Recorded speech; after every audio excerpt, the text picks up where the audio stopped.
Todos. Bueno, el día de hoy tenemos mucha información. Primero está con nosotros, siéntense por favor. Está con nosotros Efraín Morales, va a dar una breve información de la situación particularmente en el Estado de México, en Nesa principalmente, por las lluvias que cayeron de sábado a domingo.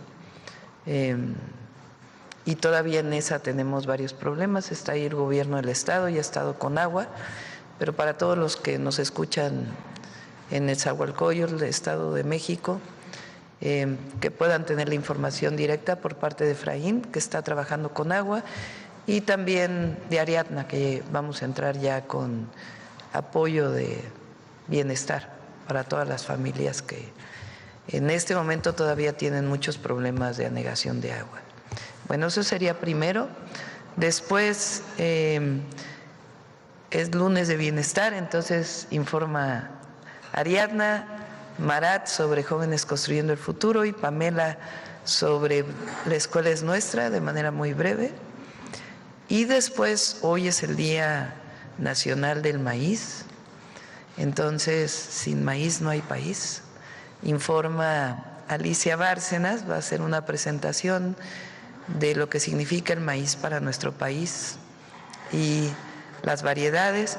Y también nos acompaña Julia Álvarez y Casa, que es la secretaria del Medio Ambiente de la Ciudad de México, quien nos está también ayudando a todo el programa de maíz. Y además de ser secretaria de Medio Ambiente, pues ha trabajado durante muchos años el tema de la conservación del maíz criollo. Bueno, entonces esa es la información. Efraín, luego Iván Escalante, bienestar, maíz y contestamos las preguntas. Adelante, Efra.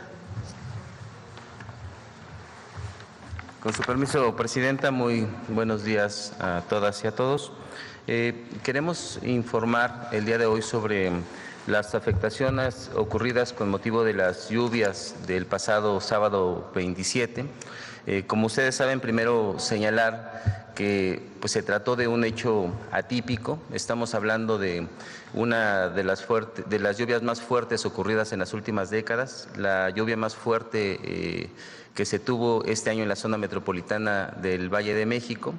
Estamos hablando de que cayeron, en términos de cómo se mide la lluvia, alrededor de 75 milímetros. Esto, para ponerlo en contexto, pues por ejemplo el año pasado que tuvimos las inundaciones desafortunadas en Chalco cayeron 50, estamos hablando de una lluvia muy fuerte que pues por lo propio de la lluvia de que fue tan intensa y combinado con algunos problemas de basura que tenemos, de acumulación de basura en algunos de los lugares de desalojo, y también del deterioro que se da de la infraestructura, sobre todo por hundimientos diferenciales, pues provocó algunas afectaciones en la Ciudad de México y el Estado de México, principalmente en las alcaldías de Iztapalapa, de Tláhuac, en el municipio de Nezahualcóyotl, el municipio de La Paz, el municipio de Ecatepec y también en el municipio de Lerma. Hoy queremos informar que desde el primer momento los equipos de emergencia de la Ciudad de México, del Estado de México y también de la Conagua, en combinación con los municipios, pues acudieron de inmediato a la atención de emergencia con equipo y personal especializado. Y queremos informar que al día de hoy se han logrado abatir los niveles prácticamente en su totalidad en la ciudad. En el caso del Estado de México y de La Paz también se encuentran ya prácticamente algunos encharcamientos, pero se ha logrado resolver la emergencia. El problema mayor lo tenemos en este momento en Nezahualcóyotl, prácticamente en dos colonias, la colonia Villada y la colonia Ampliación Vicente Villada. Hemos instalado un puesto de mando en el que participa el Gobierno del Estado de México, el municipio de Nezahualcóyotl y la Conagua. Ahí vamos a estar de manera permanente. Tenemos una buena cantidad de calles todavía con problemas de inundación. Actualmente estamos trabajando en la atención de la emergencia. En cuanto bajen los niveles, por instrucciones de la Presidenta, va a entrar el equipo de bienestar de la secretaria Ariadna a levantar censos para poder identificar cuáles fueron las afectaciones en cada uno de los domicilios y poder ayudar a la gente a sortear esta situación. También ya se encuentran equipos en el sitio para, en cuanto empiecen calle por calle a bajar los niveles, podamos realizar tareas de desinfección, de limpieza de cisternas, de limpieza de los propios domicilios. Y una vez que concluya esta atención de la emergencia, vamos a buscar la solución definitiva para que estos problemas no sigan ocurriendo de manera pues reiterada en este lugar, en estas dos colonias. Entonces es lo que tenemos que informar el día de hoy. Vamos a estar en sitio, de hecho ahorita nos vamos a retirar un poco antes de la conferencia porque vamos a permanecer en el lugar por instrucciones de la presidenta hasta que se termine de atender la emergencia por completo. Es cuanto, presidente.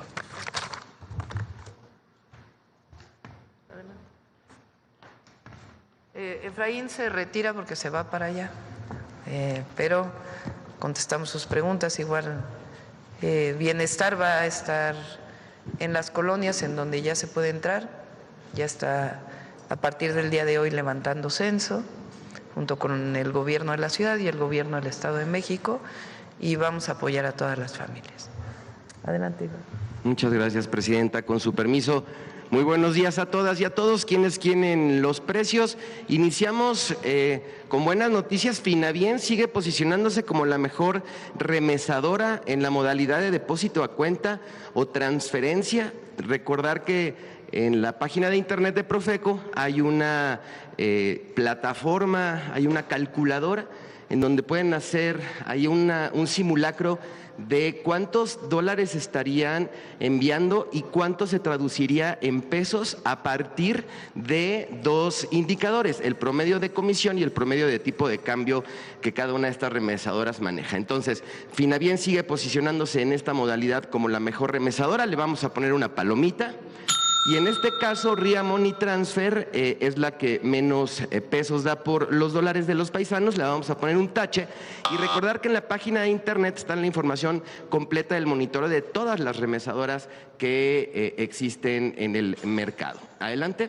Y en la modalidad de envíos en efectivo, Intercambio Express es la que más pesos da por los dólares de los paisanos en esta modalidad.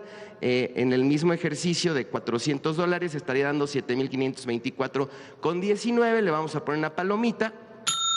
Y en este formato, Pangea Money Transfer es la que menos da con 7,144 pesos con 74 centavos por cada 400 dólares. Le vamos a poner un tache. Y está la información completa, insisto, en la página de internet para que puedan hacer los ejercicios que se requieran con el cálculo de cuántos dólares estarían enviando. Adelante. Tenemos en nuestro monitoreo de precios de la gasolina, tenemos un precio promedio nacional para el 26 de septiembre de 23 pesos con 60 centavos el litro de gasolina regular, y tenemos esta que identificamos en el monitoreo, 23.14 pesos precio justo. Le ponemos una palomita aquí en cada una de las regiones, destacando que en ningún caso el margen de ganancia por litro de gasolina está arriba de los 2 pesos. Adelante. Sigue habiendo algunas estaciones que se vuelan la barda con los precios. En este caso identificamos esta Oxogas en Almoloya de Juárez, Estado de México, casi 25 pesos por litro de gasolina con un margen de ganancia de 2 pesos con 77 centavos. Le vamos a poner por ello un tache y aquí la información de todas las regiones. Adelante. Bien, en nuestro seguimiento de precio de los artículos de primera necesidad, recordar que es una canasta básica de 24 productos que no debe de costar más de 910 pesos. La más barata que identificamos es en Chedraui y Durango, 746 pesos con 20 centavos. Le vamos a poner una palomita. Y la más cara, Mercado Soriana, Colegio Militar en Oaxaca, 915,10. Le vamos a poner un tache. Y estamos muy contentos en decirles que nuestro seguimiento de 3 ciudades, todas van a tener palomita porque todas las que estuvimos monitoreando durante la semana pasada están en menos de 910 pesos. Aún así le damos la información a las personas consumidoras de Nezahualcóyotl, el Estado de México, Mega Soriana Aragón, 818,90, le vamos a poner palomita. Y Bodega Aurrerá Avenida Central, aunque es la más cara, también le vamos a poner palomita, está en 846,60. En el caso de Guadalajara, Jalisco, Walmart Revolución, 798,60, palomita. y Soriana Súper del Bosque 824, también palomita. La Paz, Baja California, Soriana Hiper La Paz 814,50, palomita, y Walmart Cola de Ballena 850,20, también palomita. Seguimos ahora con la información de los artículos o de los productos que integran nuestra canasta básica, el seguimiento de precios promedio. En este caso presentamos la naranja Veracruz o naranja para jugo. El precio promedio está en 35 pesos con 58 centavos kilo, pero tenemos diferencias importantes, depende del lugar en donde se adquiera este producto. Entonces tenemos que en la central de abasto de Iztapalapa, en el mercado Aldama de León y en el mercado Malibrán de Veracruz podemos encontrar la naranja entre 20 y 24 pesos, y le vamos a poner palomita, por supuesto, y podemos llegarla a encontrar hasta en 51.50, insisto, depende del lugar en donde se compra. Entonces, en Soriana, en Aguascalientes, en Soriana, aquí en Álvaro Obregón, la alcaldía de Álvaro Obregón en Ciudad de México, o en el Walmart de Acapulco, lo podemos encontrar entre 49.90 y 51.50, le vamos a poner un touch. Recordar que esta información es muy importante para que las personas puedan hacer un comparativo de precios. Está disponible en la página de internet de Profeco los mínimos y máximos de este y de los artículos que integran la canasta básica. Adelante, por favor. Bien, en la revista del consumidor de septiembre tenemos dos secciones. El día de hoy se conmemora el Día Internacional de la Concienciación sobre la pérdida y el desperdicio de alimentos, y tenemos consejos para los pequeños que viven en el hogar de cómo pueden evitar tirar alimentos a la basura y cómo pueden ayudar desde su casa, cómo planificar un menú y hacer lista de compras. Estos son consejos que los consuminis, que le denominamos nosotros, le pueden dar a sus papás. Almacenar bien los alimentos, servir y comer solo lo que se va a consumir, reutilizar sobras con recetas creativas, donar o compartir lo que no se use y convertir restos en composta. Y además también en la revista del consumidor tenemos dos recetas saludables en concordancia con la estrategia Vive Saludable, Vive Feliz, uno para burritos de atún y otro cóctel tricolor que puede servir muy bien para que los niños se lleven de almuerzo a la escuela. Ahí está el QR para que lo puedan consultar. Adelante, por favor. Y finalizamos con los consejos Profeco de la semana. Uno, Finabien sigue como la remesadora que te da más dinero por los dólares que te depositan o transfieren. Dos, el precio promedio del litro de la gasolina está en 23.60. Consulta el mapa virtual y ubica las estaciones de servicio con precios justos. Tres, comparte con las y los pequeños del hogar consejos para evitar el desperdicio de comida. Los encuentras en la revista del consumidor de septiembre, en nuestra página de internet, redes sociales y el número del consumidor. Muchas gracias, presidenta, que tengan muy buen día. Ariel, también comenta lo de que llevan. Sí. Muy buenos días a todas y a todos. En primer lugar, comentarles que por instrucción de la presidenta, desde el día de ayer ya estamos planificando el operativo de apoyo para los municipios de Nezahualcóyotl e Iztapalapa. Ya nuestro personal está trasladándose, de hecho ya debe estar llegando a los puntos donde ya el agua nos permita empezar a realizar el censo con el programa de emergencia social y natural, y ya estaremos informando, pero ya estamos rumbo al territorio. Adelante, y bueno, les vamos a informar el avance de los programas de bienestar.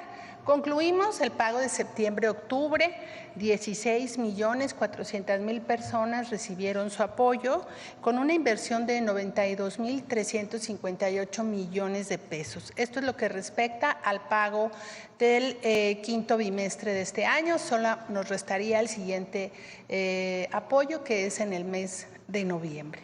Adelante. En el programa de salud casa por casa ya llevamos 5.722.000 consultas de las enfermeras en los domicilios de las y los adultos mayores y personas con discapacidad. Vamos muy bien, vamos avanzando y estamos levantando, les recuerdo, la historia clínica de todos y cada uno de ellos, que será compartida con el sector salud para establecer las estrategias determinadas. Adelante. Registramos también casi 134 4,000 madres trabajadoras de niñas y niños menores de 4 años, fundamentalmente en zonas indígenas y en Tijuana y Ciudad Juárez, con las mujeres que trabajan en las maquilas. Este es un apoyo para las madres que trabajan en la zona rural, especialmente en las zonas indígenas. Adelante. También hemos estado trabajando ya hace algunos meses, por instrucción de nuestra presidenta, sobre un censo de trabajadores agrícolas para conocer sus condiciones, y de manera muy específica fue la instrucción de ella que hiciéramos un análisis en general de la población, no solamente de los trabajadores, sino de sus familias. Este censo se realizó en San Quintín, lo hemos concluido y ya tenemos los resultados. En próximos días se lo vamos a presentar ya a la presidenta. Y ahora estamos en Sonora, en Cajeme, también, que es una zona de trabajo de los trabajadores agrícolas, y que estamos siendo mucho más profundos en conocer cómo están contratados, cómo viven, la parte escolar, en general los derechos sociales de ellos. Y les traeremos próximamente los resultados. Adelante. También en apoyo a la CONAVI estamos en el registro del programa de vivienda. Ya se realizó la etapa 1, que tiene que ver con unos territorios, y acabamos de concluir la etapa 2. Ya CONAVI ha informado cuál es el procedimiento y nosotros estamos en apoyo haciendo el registro de las personas. Adelante. También en el programa México te abraza, que coordina nuestra secretaria de Gobernación, Rosa Isela Rodríguez, nosotros participamos apoyando, entre otras tareas, en la entrega de la tarjeta Bienestar Paisano.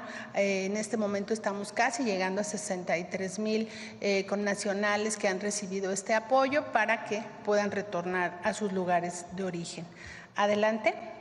También con la Secretaría de Cultura, en apoyo a la estrategia de apoyo al programa que se establece para mujeres artesanas, se han registrado 13,187 mujeres de la zona del pueblo Amuzgo, de la Mixteca, especialmente Guerrero y Oaxaca.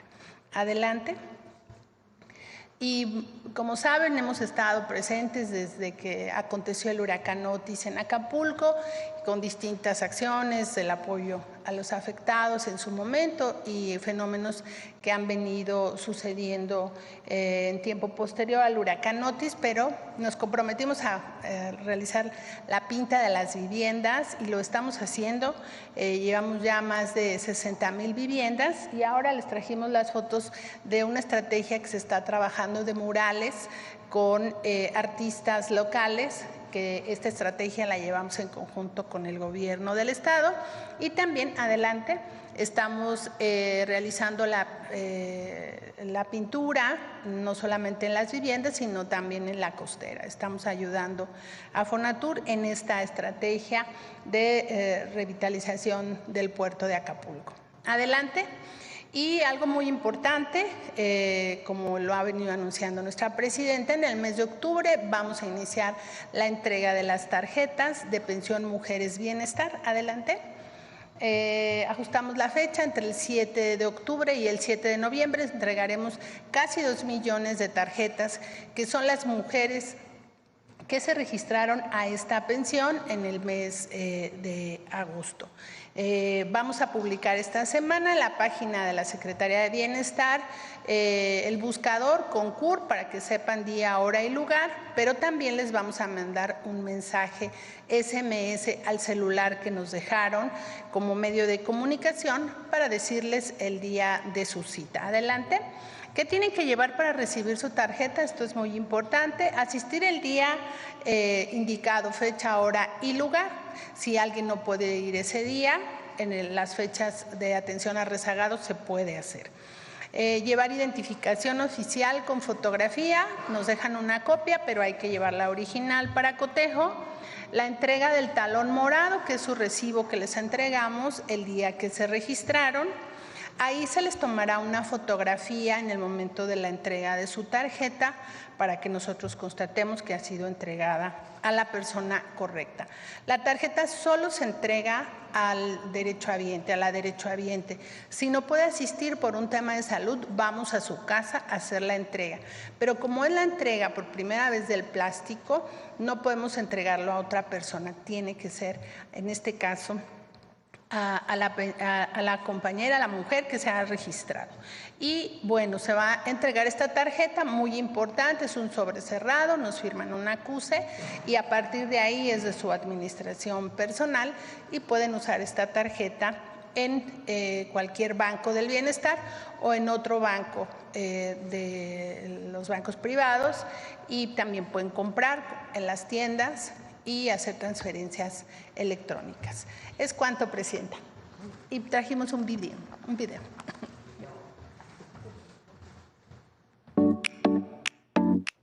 Yo pertenezco a la pensión Mujeres Bienestar. Yo mi pensión la ocupo para lo que nos hace falta, para comer, para comprar alguna cosa. Lo ocupo cuando lo recibo para completar más mercancía que la que yo vendo. Me siento muy a gusto, muy contenta y muy agradecida con este programa. Y ese apoyo es una bendición. No malgasten su dinero, que lo cuiden. Yo le diría a la presidenta Claudia Sheinbaum que muchas gracias y que nos siga ayudando. Y yo la abrazaría, le daría un beso en su mejilla, porque es agradecimiento, porque nos tomaron en cuenta como mujeres y quiero que sea mi amiga.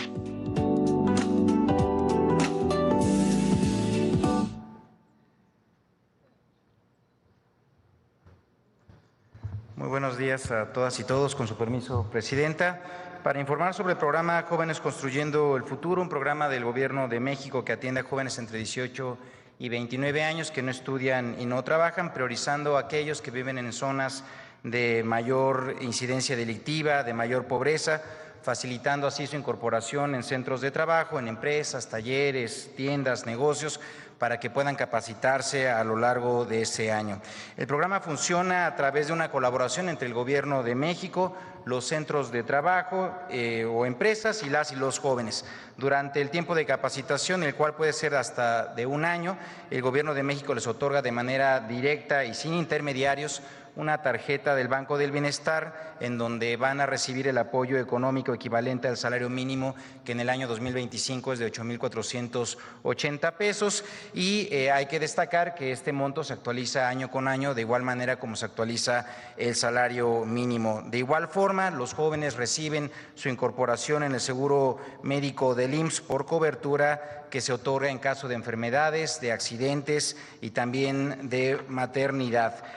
Comentar también que en lo referente a los avances que ha tenido el programa, del año 2019 a la fecha, el programa ha atendido a más de 3.3 millones de jóvenes que se han capacitado en cerca de 658,000 centros de trabajo, y destacar que la participación de las mujeres es mayor. Con ello estamos contribuyendo a la reducción de la brecha de género en incorporación en materia laboral. Esta cifra representa una inversión social en la juventud sin precedentes que asciende a cerca de 150,000 millones de pesos en estos 7 años que lleva ya de operación el programa Jóvenes Construyendo el Futuro. Este es un viraje muy importante en la política social, particularmente hacia la juventud, porque hay que contrastarlo con lo que pasó durante los últimos 36 años de los gobiernos neoliberales, en donde solamente se hizo una inversión de cerca de 6,700 millones de pesos vinculados a temas de la juventud. Pero además estos apoyos no fueron entregados de manera directa. Y también tenemos que decir que en el año 2025 llevamos un apoyo ya a 378,000 jóvenes que se han capacitado en cerca de 206,000 centros de trabajo. También es muy importante recordar que el compromiso del Gobierno de México con la continuidad y fortalecimiento de la política de bienestar ha hecho que los programas sean garantizados además ya como derechos constitucionales, con el objetivo de que ya no dependan de la voluntad de ningún gobernante, sino además que esto ya quede como un elemento de derecho para todas y todos, y decir que a partir de la reforma constitucional en abril del año 2025 de este año, el programa ya quedó resguardado como un derecho en el artículo 123 constitucional, con lo cual se garantiza y se fortalece su operación. También hay que mencionar que como parte de los resultados, en la siguiente por favor, que del 7 de cada 10 jóvenes que participan en el programa logran incorporarse en un empleo u ocupación productiva tras concluir su capacitación.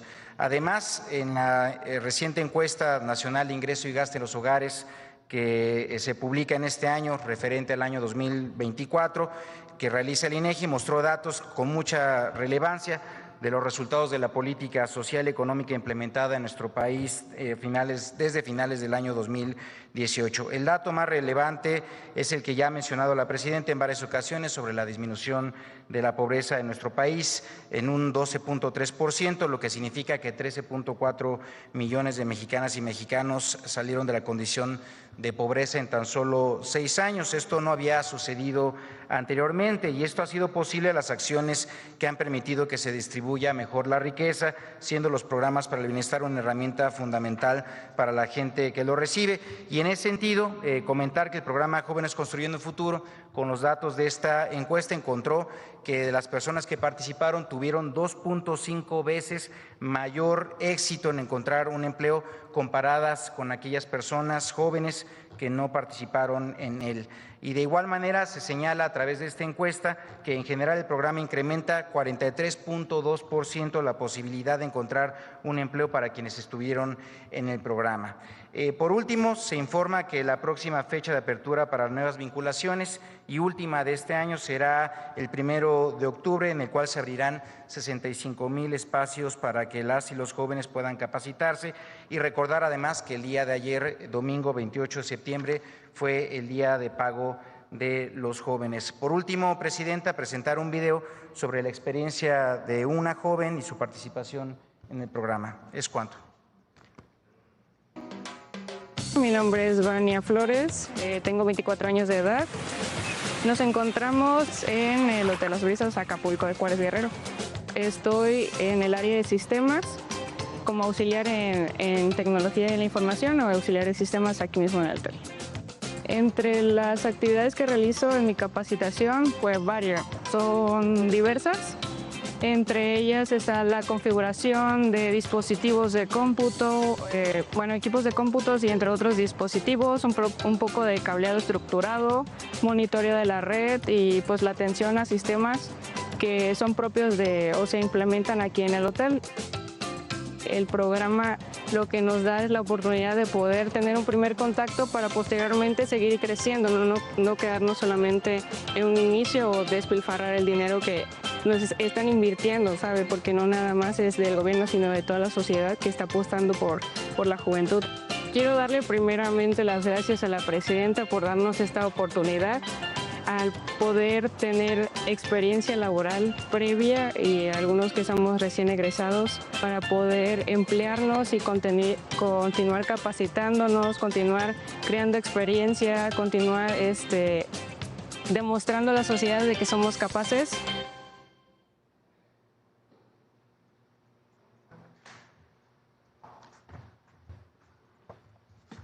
Muy buen día a todas y todos, con su permiso, presidenta. Referente al programa La Escuela es Nuestra, reiterar que consiste en entregar apoyos económicos de manera directa a comités de madres, padres, maestras, maestros y estudiantes en el caso de educación media superior, quienes en conjunto evalúan las necesidades de sus planteles y deciden en qué ocupar los recursos otorgados para el mejoramiento de sus escuelas.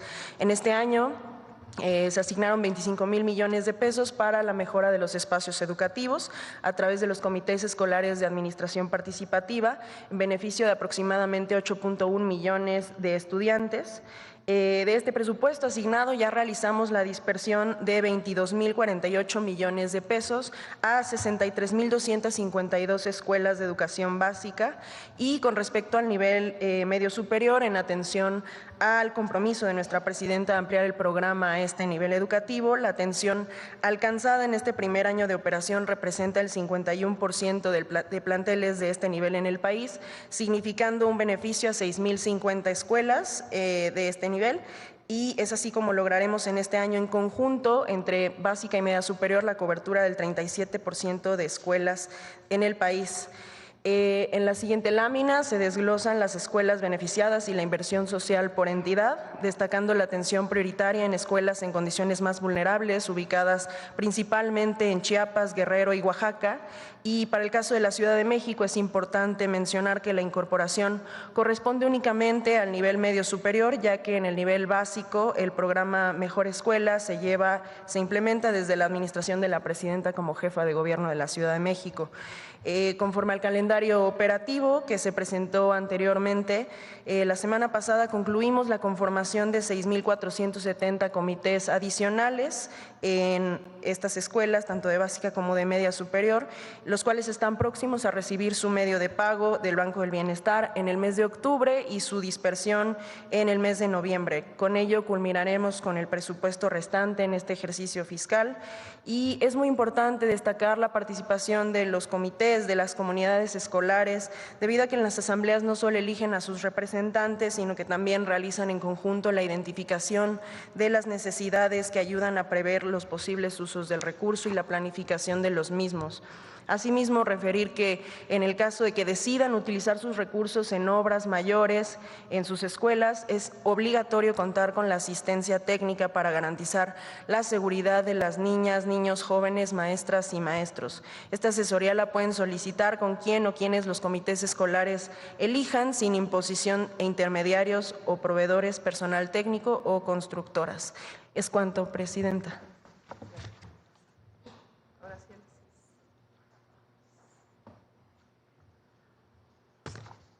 Con su permiso, señora presidenta, el maíz no es solo un alimento, es identidad, es cultura, es seguridad alimentaria. México es el centro de origen del maíz y alberga una gran diversidad en este grano. Vamos a ver por qué México es tan importante y por qué el maíz no solo es un alimento, sino un símbolo de resistencia y de diversidad cultural. Porque este grano está presente en todas las culturas indígenas y no es casualidad que en todas las lenguas el maíz tenga nombres distintos. Así es que, si me permiten, voy a presentar rápidamente. Hoy celebramos el Día del Maíz, el Día de San Miguel, porque hay un sincretismo que Julia Álvarez y Casa y yo hemos hecho una dupla esta mañana. Yo les voy a hablar de por qué es tan importante el maíz en México y en el mundo, y ella nos va a contar la tradición, de dónde viene, por qué ese sincretismo entre el Día del Maíz y el Día de San Miguel de Arcángel, que es el guardián de los cultivos. Vamos a ver que México es uno de los centros, de los sitios donde se inició la agricultura en el mundo y es centro de origen y domesticación de más de 200 especies, no solo el maíz, estamos hablando de la calabaza, del frijol, de los chiles, el amaranto, las vainillas, los nopales, los tomates verdes, y este origen ocurrió hace mucho tiempo y la domesticación y la diversificación se hizo en manos campesinas. Fueron los campesinos los que hicieron este trabajo. La siguiente, por favor. Las especies silvestres son los teocintles, que se denominan, son los maíces primitivos, digamos, y evolucionaron a las especies domesticadas. Perdón, ahí hay una pequeña falla en el PowerPoint, pero son especies domesticadas y el maíz México es la cuna del maíz y se domesticó hace 9,000 años. Y estamos hablando que fuimos del teocintle a los maíces. Y esto fue un cambio de verdad impresionante a lo largo de la historia. La siguiente, por favor. ¿Y quiénes hicieron este cambio? Los campesinos, porque la agricultura campesina favorece y mantiene el proceso de evolución bajo la domesticación, porque permite la adaptación a diferentes climas. Vamos a ver que el maíz puede crecer en todos los estados de México y además da diversidad genética, porque además las comunidades lo que hacen es, por ejemplo, el Día de San Miguel, que es hoy, justamente el Día del Maíz, es cuando se cosecha. Y esa cosecha lo que lleva es a que los campesinos lo que hacen es que intercambian granos. Eso es algo maravilloso. Las fiestas en toda la República es donde se juntan, sobre todo las mujeres, que son las que seleccionan los granos. Los señores, por supuesto, van y recogen las mazorcas, pero las que desgranan y las que seleccionan el grano mejor para la siguiente siembra son las mujeres. Y ese intercambio de semillas asegura su evolución. Se intercambian por diferentes estados de la República y eso hace que verdaderamente tengamos esta gran diversidad. En la agricultura comercial, en cambio, las semillas se compran, no se reproducen, simplemente se compran, se siembran, se cosechan y ya no se pueden volver a sembrar. Ese es el problema del maíz, que es comercial y transgénico. Entonces hay una siembra, se combina con los parientes silvestres, se cosecha, se seleccionan las semillas por las mujeres, se almacenan, hay condiciones ambientales y socioculturales locales. Los intercambios son muy importantes, se dan este día fundamentalmente y eso genera una gran diversidad. La siguiente, por favor. Se han documentado más de 64 razas de maíz en México, que por cierto, Julia, ¿verdad? Las traes para que las vean, porque las trajo desde Los Pinos. Entonces aquí las vamos a ver ahora, las 64 razas de maíz, de las cuales 59 son nativas nuestras y las otras, bueno, se han ido hibridando acá con nuestras razas nativas. Pero lo más importante del maíz es que crece en los 32 estados de la República. Es capaz de crecer desde nivel del mar hasta 3.400 metros sobre el nivel del mar. O sea que tiene una capacidad de adaptación. Y hoy que estamos ante el cambio climático, porque estamos ante un cambio climático donde grandes inundaciones o grandes sequías en el país se dan en el mismo territorio, es muy importante tener justamente seguridad alimentaria a través de esta diversidad que nos da el maíz. La siguiente, por favor. La reforma que se hizo en marzo de este año fue muy importante. Se reformó el artículo 4 y 27 de la Constitución. El cuarto reconoce al maíz, ¿verdad?, como identidad y seguridad alimentaria y evita que el maíz transgénico sea usado en el territorio del país. Y cuando se vaya a utilizar el transgénico, no sea para cultivo definitivamente, sino se use para productos secundarios. Y fomenta la conservación de la biodiversidad y el manejo agroecológico. ¿Por qué? Porque el artículo 27 lo que hace es reconoce por primera vez en la historia a la milpa. Y la milpa es otra gran, yo diría, esa es la agrobiodiversidad, la expresión de la agrobiodiversidad, porque el maíz se siembra con el frijol y la calabaza. El frijol da nutrientes porque es una leguminosa y le da nutrientes al suelo y el maíz va creciendo junto con el frijol o la haba, cualquiera de los dos, y la calabaza. Y la calabaza lo que hace es que cubre el suelo para tener mayor humedad.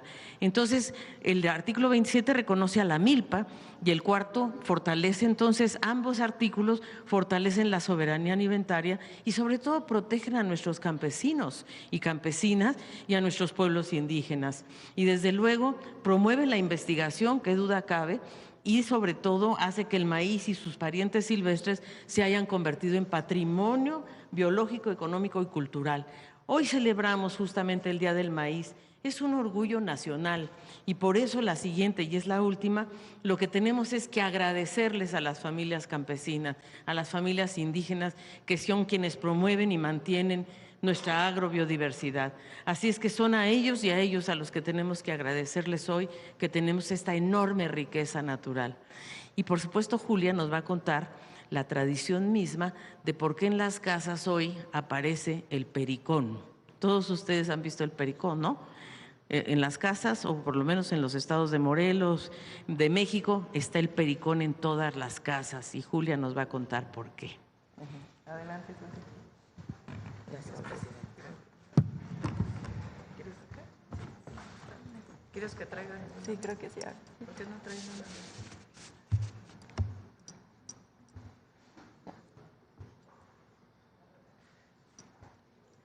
Es que es una maniobra porque estaban muy... Ahí viene. Poco a poquito. Sí, poco a poquito. Ahí está.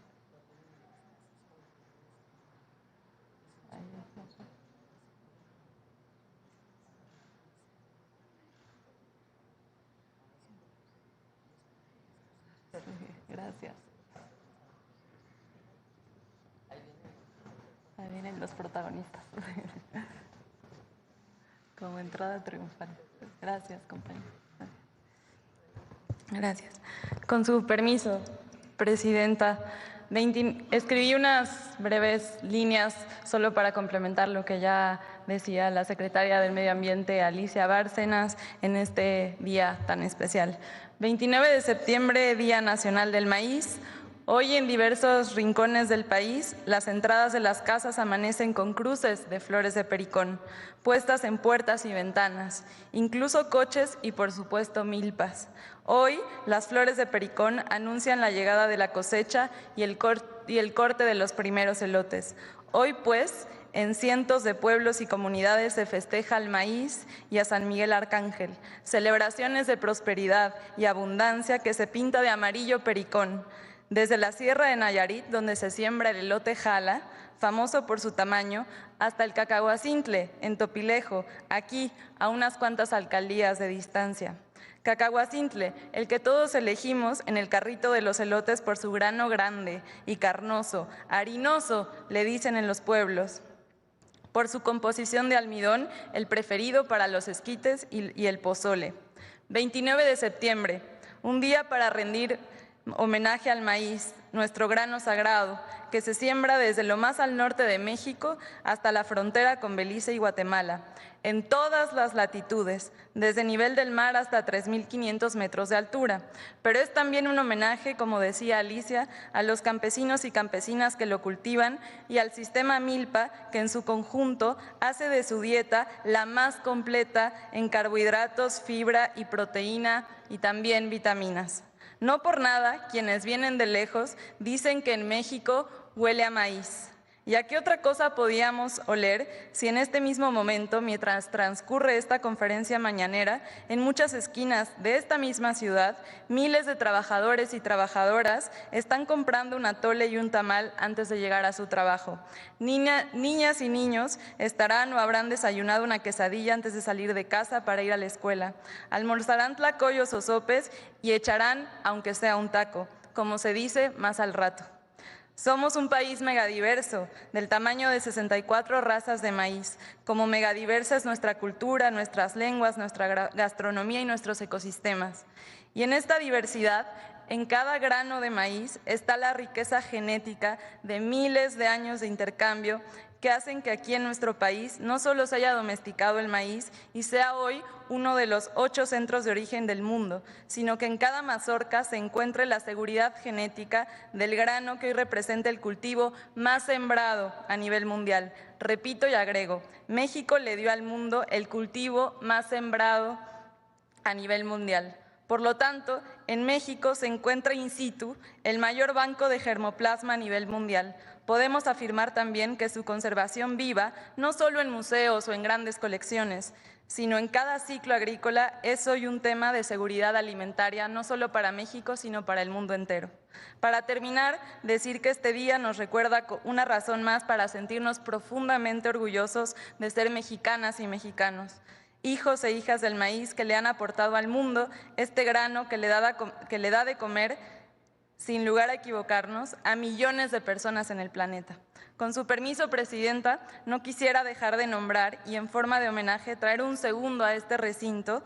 En primer lugar, por supuesto, a los campesinos y a las campesinas de México, de todos los rincones de este maravilloso país, pero también a las organizaciones, estudiosos, científicos, artistas, abogados, abogadas, agrónomos, biólogos, biólogas, todas ellas y todos ellos guardianes del maíz, que han luchado durante años, cruzando incluso grandes desiertos del tamaño de más de 30 años de periodo neoliberal, hasta la llegada del movimiento que hoy son gobiernos de la Cuarta Transformación encabezados por la Presidenta de México, Claudia Sheinbaum, que entre otras transformaciones vino con reformas, decretos, políticas públicas a poner en el centro, desde la Ciudad de México hasta cada estado, municipio, pueblo y comunidad, sus principios y convicciones innegociables de la defensa, protección y preservación del maíz.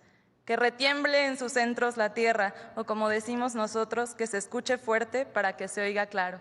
Sin maíz no hay país. Muchas gracias.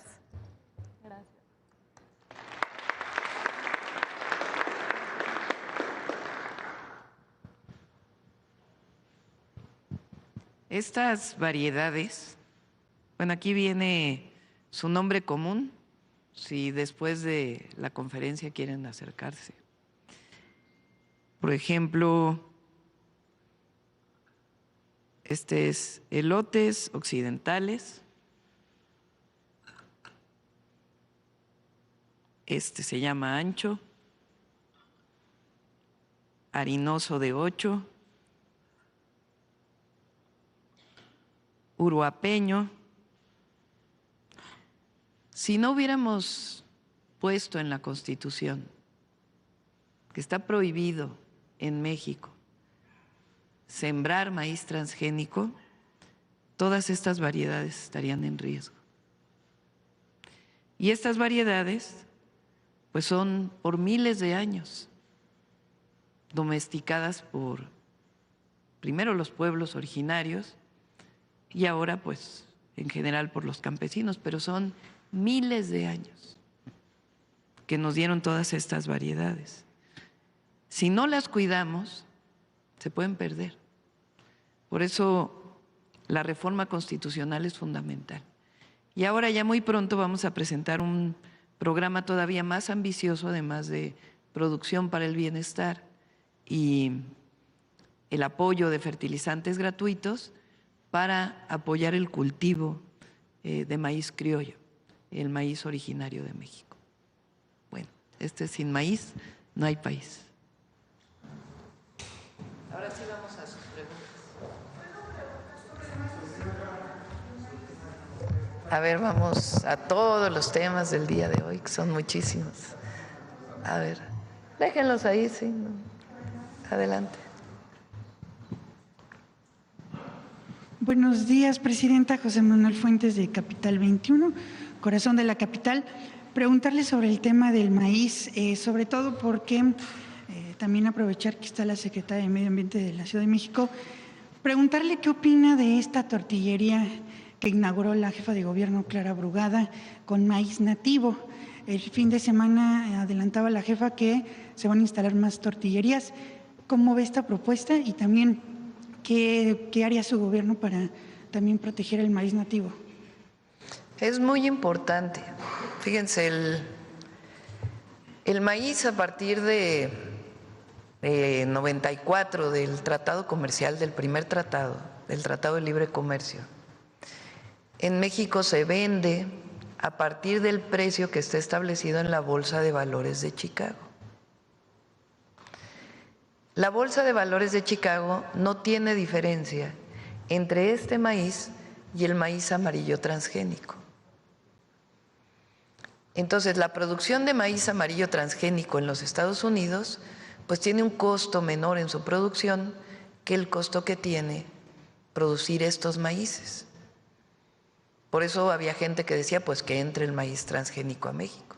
Sí, pero el problema es que se pierde la riqueza biológica y cultural de México y además la adaptación que ha tenido estos maíces para el futuro y la propia investigación desarrollada con estos maíces.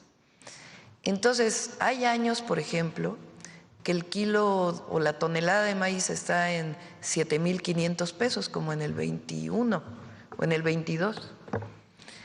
Ahora el kilo de maíz está, en algunos casos, en menos de 5,000 pesos. Entonces hay un problema muy grave para todos los que cultivan maíz a la hora de vender sus excedentes, particularmente los pequeños productores que cultivan para el autoconsumo, para el consumo de sus familias, pero siempre tienen un pequeño excedente, un gran excedente, dependiendo de la zona del país, y pues el costo es muy bajo, muchas veces definido por la Bolsa de Valores de Chicago. Entonces, Julia Álvarez y Casa, la jefa de gobierno, trabajaron una propuesta para que no se venda el maíz per se, sino que se venda producido por los propios pueblos originarios de México a partir de su organización, los productores de maíz en tortillerías que fomenten la producción de este maíz. De tal manera que hay valor agregado y al haber valor agregado, pues ya hay un precio distinto, incluso para la compra directa del maíz. Este es parte del programa que estamos trabajando a nivel nacional para el próximo año. Ahora que he estado recorriendo el país, muchísima gente lo que dice es precio de garantía para el maíz. Y sí hay precio de garantía para un número importante de productores, pero otro número de productores no. Entonces estamos trabajando para garantizar que este maíz, que es sobre todo de los pequeños productores y hoy se siembra principalmente en el centro y sur-sureste de México, pues se siga produciendo y que la gente tenga bienestar al producir el maíz. Ese es el programa de Sin Maíz No Hay País que muy pronto vamos a presentar. Entonces, ¿harían tortillerías, Presidenta? Entre otras acciones. También en otro asunto, Presidenta, destacar el tema del acuerdo de armas que se llegó con Estados Unidos. Quiero preguntarle qué alcance va a tener y también por qué es importante, porque hemos visto que es la primera vez que históricamente Estados Unidos reconoce el tráfico ilegal de armas, nada que ver con la operación Rápido y Furioso. Preguntarle qué alcances va a tener este acuerdo. Recuerden que hay un acuerdo con Estados Unidos que recientemente establecimos con la visita de el secretario del Departamento de Estado de los Estados Unidos, Marco Rubio, a México. Lo recibimos aquí y después de varios meses de trabajo, pues tuvimos este acuerdo. Eso significa la creación de un grupo de trabajo de alto nivel, en este caso fueron los subsecretarios, en el caso de México, para que dé seguimiento a los distintos temas que planteamos en este entendimiento. Uno de ellos es el control del tráfico de armas ilegales. Ustedes saben que durante años Estados Unidos no aceptó que este era un problema. O hizo el operativo Rápido y Furioso con la anuencia de entonces Calderón, estaba el presidente Obama en Estados Unidos, para supuestamente poner chips en las armas de Estados Unidos y venderlas a México, a propósito la venta. ¿Y qué fue lo que hicieron los grupos delictivos? Pues le quitaron el chip y se usaron esas armas para fortalecer a la delincuencia organizada. Nunca se llegó al fondo de la investigación, en este caso a pesar de que hubo agentes estadounidenses que fallecieron debido a este operativo. Ahora es una visión completamente distinta. Uno de los primeros puntos es el fortalecimiento de las operaciones de las agencias o de las distintas instituciones del gobierno de Estados Unidos en Estados Unidos para evitar que esas armas entren a México. Normalmente piden que México haga operativos para que la droga no entre de México a Estados Unidos. Por primera vez, Estados Unidos reconoce que tiene que hacer operativos para controlar las armas o el tráfico ilegal de armas hacia México. Y además, fortalecer la investigación y la comunicación. Ahí donde se encuentran armas estadounidenses que entraron ilegalmente, que es cerca del 75% de lo que se incauta, reconocido por el Departamento de Justicia de los Estados Unidos, que se pueda hacer la trazabilidad de dónde vino, quién la vendió, no solamente el fabricante, sino la armería que pudo haberla vendido.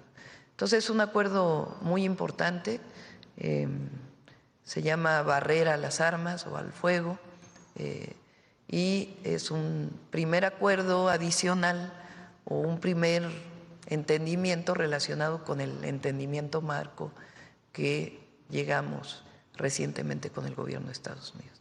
Por último, Presidenta, también preguntarle, su gobierno pues ha aplicado varias medidas para luchar contra el cambio climático, preguntarle a un año de su gobierno qué se seguirá haciendo para proteger el medio ambiente y también aprovechando que está la Secretaria de Medio Ambiente Nacional, preguntarle cómo le fue en la Semana por el Clima en Nueva York y qué importancia tiene este tipo de eventos, sobre todo porque pues, nuestro vecino pues, no cree mucho en el cambio climático. Sí. Alicia, ¿quieres comentar? Muchas gracias, señora Presidenta. Con su permiso. Sí, estuvimos en Nueva York, fue una semana muy importante, se llamó justamente la Semana del Clima Y efectivamente participaron todos los gobiernos. Estuvimos en varias reuniones con Brasil, que es el organizador de la próxima conferencia de las partes, y creo que en México pudimos presentar también lo que estamos haciendo en México. En México se está haciendo el Plan México, y en el Plan México hay verdaderamente acciones muy concretas que nos llevan hacia, por ejemplo, ir transitando hacia energías renovables. Hoy día México utiliza alrededor del 22% de su energía es renovable, pero lo que se plantea en el Plan México es aumentarlo a 2 veces o incluso 3 veces hacia el 2035. Y es posible. Y otra de las acciones que reportamos en Nueva York es que de las termoeléctricas que México tiene, casi ya, yo diría el 70% ya está usando gas natural. Y hay una transformación muy importante de combustóleo a gas natural, que eso también nos va a ahorrar muchas emisiones. Presentamos también el tema de que los ferrocarriles en México que se están construyendo, todos van a ser eléctricos, o esa es la idea, y eso también va a ser un cambio muy importante en las emisiones de carbono. Entonces presentamos esto a la luz de el Plan México y lo que México está haciendo en materia de infraestructura, que va a ser infraestructura baja en carbono finalmente, que esa es la idea.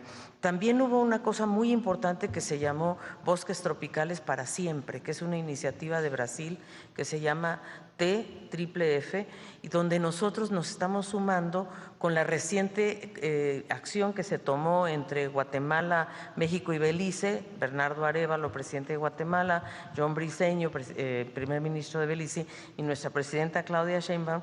El corredor biocultural de la Gran Selva Maya se une a esta gran iniciativa de los bosques para siempre, que se trata de proteger los bosques. También se celebró algo muy importante, que fue la entrega de la ratificación de la convención que ahora se llama el BBNJ, que es la protección de la biodiversidad oceánica en alta mar. Eso lo entregó el canciller, fue muy importante. Y además, bueno, las Naciones Unidas cumplieron 80 años, hubo discursos muy importantes de todo, como vimos, y se celebraron también 30 años de la cumbre de Beijing. O sea, hubo una semana en donde no solo fue clima, sino se habló de Palestina, se habló del aniversario de las Naciones Unidas, qué hacer para fortalecerla, y desde luego también cómo lograr en cierta medida que se fortalezca el multilateralismo, que finalmente eso es lo que queremos todos, y el cambio climático requiere urgentemente de un multilateralismo eficaz. De nada sirve que México haga algo, o América Latina y el Caribe, si solo emitimos el 11% de los gases de efecto invernadero. Se necesita que todo el globo participe en estas acciones conjuntas. Y entonces eso fue, creo, una ratificación muy importante.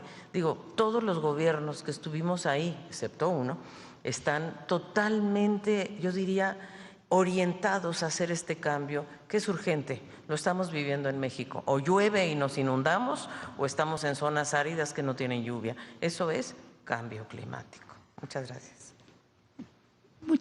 Bueno, el otro muy importante es Sembrando Vida. Este año se destinaron 39,000 millones de pesos. Es más de lo que invierte todo el mundo en el Fondo Verde.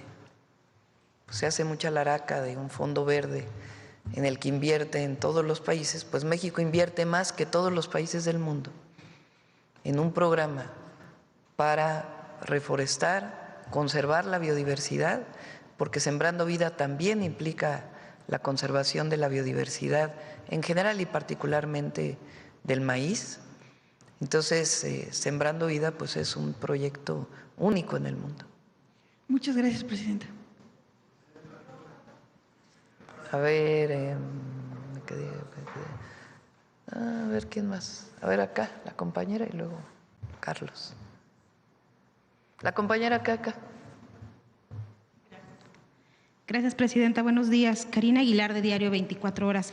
Preguntarle, presidenta, sobre esta falla en la torre de control que hubo la semana pasada, prácticamente ya en el fin de semana, en el Aeropuerto Internacional de la Ciudad de México, donde muchos vuelos se vieron afectados, tuvieron que ser llevados a otros aeropuertos. Cayó un rayo en la torre de control. Entonces, por unos minutos hubo que reiniciar los sistemas, y por seguridad lo que se hace en estos casos pues es parar las operaciones hasta que no pueda entrar en funcionamiento nuevamente. Pero la razón fue esta, que hay un rayo en la torre de control. ¿Y esto no se puede evitar con una mejor infraestructura? Tiene pararrayos, tiene todo, pero es algo que es pues imposible de diagnosticar. Entonces no es que se pueda evitar, sino sencillamente se tienen protocolos para cuando llega a caer un rayo, que es muy extraño que ocurra o muy raro que ocurra, pero si llega a caer, pues se tiene un protocolo de atención para evitar algún accidente. Presidenta, también las pistas del aeropuerto están en mal estado. ¿Se ha pensado en hacer pues algún mantenimiento mucho mayor justo con miras al Mundial? Se están manteniendo. Porque hay fotografías donde se ven todas llenas. Sí, pero no sé de dónde sean esas fotografías. Es como, con todo respeto, estos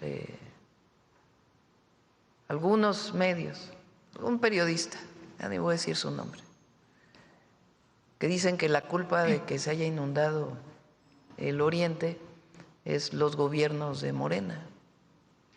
O sea, igual los gobiernos de Morena han de haber sido culpables de la inundación en España, o de la inundación en Texas, o de las inundaciones que ha habido este año en todos los lugares del mundo, de una manera pues totalmente especial, extraordinaria, de la cantidad de lluvia que cayó. En la Ciudad de México se hizo una obra muy importante que inició hace tiempo y que terminó el presidente López Obrador, que es el túnel emisor oriente, que es otro drenaje profundo, importantísimo. Si no hubiera habido el TEO, pues hubiera sido peor. Pero la ciudad, como ustedes saben, y el Estado de México se están hundiendo cada año. Entonces hay que estar haciendo obras de manera permanente.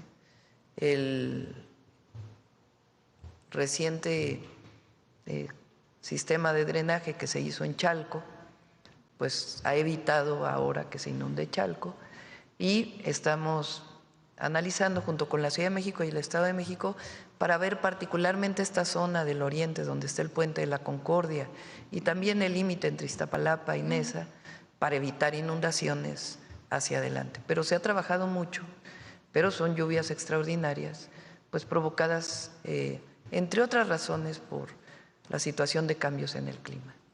Presidenta, también preguntarle, Grupo Ralca, proveedor de medicamentos oncológicos para Pemex, emite hoy un pronunciamiento, un desplegado en el que pide que ya le paguen los adeudos que tienen con esta empresa por el Pemex, que tiene Pemex con esta empresa por el abasto de algunos insumos y medicamentos desde 2024. Incluso advierte que la falta de pago lo pone en riesgo, aunado a algunas derechohabientes que se están quejando que en los hospitales de Pemex no hay medicamentos. Incluso hemos platicado con médicos y de Pemex y nos señalan que ellos mismos han tenido que ir a comprar los insumos como catéteres y demás para poder atender a sus pacientes. ¿Qué está pasando con los institutos de salud de Pemex, Presidenta?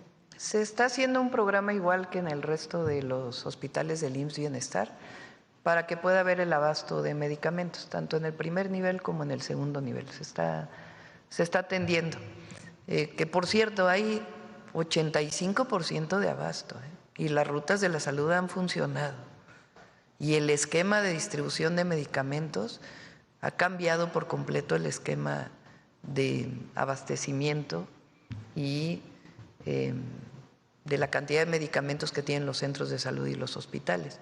En el caso de los oncológicos también. Entonces esta idea de que hay el mismo desabasto que había hace unos 5 meses, pues no. Hay mucho más abasto y los medicamentos que faltan en el IMSS, en el ISSSTE, en el IMSS Bienestar y en Pemex tienen que ver con este problema que presentamos el martes de la semana pasada de muchas farmacéuticas que no han cumplido con sus contratos. Y en el caso de los pagos se están atendiendo todos los pagos. También preguntarle, ¿tiene usted pensado enviar alguna reforma a la ley de notariado, ya sea para acotar o para limitar actividades tanto de notarios o como corredores públicos que son quienes dan fe pública? Por lo pronto no se tiene pensado un cambio en la ley. Sí hay casos de irregularidades que se tienen que atender y vamos ahí uno por uno. Esta semana entregamos la ley de aguas, la íbamos a presentar el día de hoy.